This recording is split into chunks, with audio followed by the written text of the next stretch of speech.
அனைவருக்கும் வணக்கம். இப்போ நம்ம கீரை பொரியல் தான் செய்ய போகிறோம். வாங்க எப்படி செய்கிறதுன்னு பார்க்கலாம். இப்போ நம்ம ஒரு சட்டியில் தேவையான அளவு எண்ணெய் சேர்த்துக்கலாம். எண்ணெய் நல்லா காயட்டும். காஞ்சதுக்கப்புறம் நம்ம கடுகும் முருங்கைக்கீரையும் சேர்த்துக்கலாம். சேர்த்ததுக்கப்புறம் நல்லா வதக்கிக்கலாம். முருங்கைக்கீரை சாப்பிட்றதால கண் நல்லா தெரியும். நல்லா கலரிக்கலாம். இப்போ நம்ம தேவையான அளவு உப்பு சேர்த்துக்கலாம்.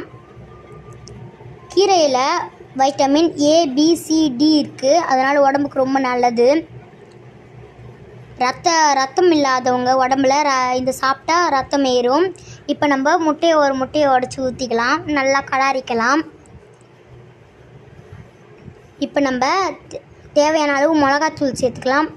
மிளகாத்தூள் சேர்த்த உடனே மிளகாத்தூள் வாசனை போகிற வரைக்கும் நீங்கள் கிண்டிட்டு இறக்கிடுங்க. மிளகாத்தூள் வாசனை போன உடனே நீங்கள்